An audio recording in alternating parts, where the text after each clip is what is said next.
When I first heard about campaign finance reform and McCain-Feingold, I thought it was a good idea. I thought politics should be cleaned up. I didn't like the idea of certain industries getting special benefits, trade for an example, just because they gave more money to a particular politician. I don't like the idea of lobbyists buying their way into a government contract, and I certainly don't like the idea of someone buying their way into the Lincoln bedroom. Strongly agreed with Senator Russ Feingold on the importance of one man, one vote in our democracy. Now I understand what all the fuss was about. The First Amendment to the United States Constitution says Congress shall make no law abridging the rights of free speech. This law does just that. It regulates the quantity, the timing, and the content of political speech. I understand how the Supreme Court said, okay, yeah, you can limit our constitutional rights as long as it's preventing corruption, and then proceeded to put no limits on that idea of what corruption is. Everything could be corruption. I also see how this law helps incumbents. I did some looking around, and I was shocked at how low incumbent turnover is. In the last election, 2004, 435 seats in the House of Representatives. Only 7 incumbents lost their seat. These guys are in there for life, and sometimes their son or daughter gets the seat. Now, some of that is due to gerrymandering, where you rig the boundaries of a district so that your guy will win, but McCain-Feingold doesn't help. And I'm not happy with Congress regulating everything it calls a loophole. With campaign finance reform, the loopholes began as soon as the law did. Go back to 1907, the Tillman Act. That was the law that said corporations couldn't give money to federal elections. As soon as that was in place, corporations gave quote-unquote bonuses to their employees, and those employees turned around and gave the bonuses to politicians. Closer to our own time, think of PACs. PACs are creation of government regulation, but they soon became criticized for channeling too much money to politicians and being an abuse of the democratic system. McCain-Feingold tried to shut down the loopholes of soft money and issue advertising. It did that. Now we've got 527s and the explosion of internet blogs. Is the government going to regulate 527s and the internet?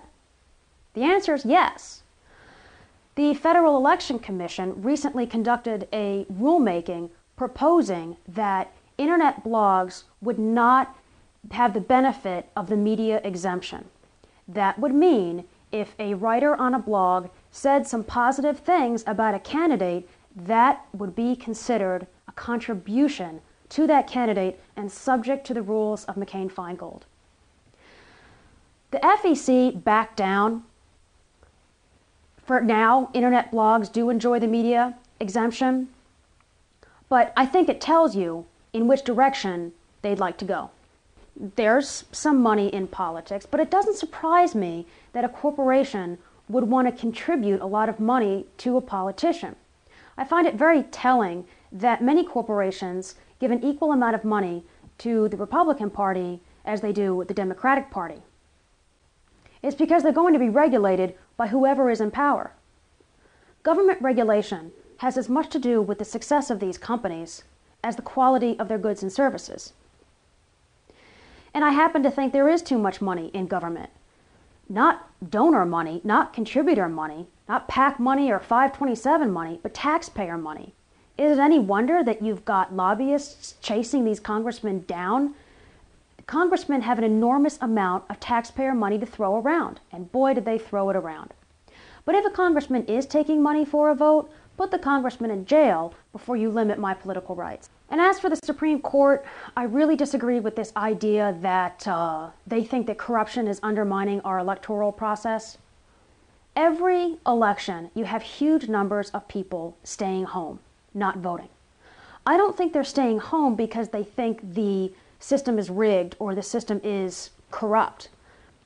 I don't know why they're staying home. They could be not voting because they're lazy, or they don't like the candidates. Maybe they don't like the winner-take-all aspect of our political system. Maybe they take our rights for granted and assume that democracy works just fine on autopilot. I don't know why these people stay home. I don't care. The point is, the Supreme Court shouldn't be limiting my rights just because these guys stay home. And finally, I guess I'm very suspicious of anyone, even someone I respect, like Senator McCain or former Justice O'Connor, when these people try to perfect mankind. One of the reasons this country is so successful is because our founders realized that we were not perfect, that we acted in our own self-interest. The genius of the U.S. Constitution and the government it creates is that it does not try to make us angels. It sets competing interest against competing interest in a way that balances out. It's called freedom. And the Congress that passed this law and the Supreme Court that approved it doesn't get that. It's chasing its tail with loopholes and burdening my political speech in the process. The next time a politician starts talking about campaign finance reform or there's too much money in politics, I'm going to be very suspicious. And so should everyone. That's my show. I hope you enjoyed it, and thanks very much for watching.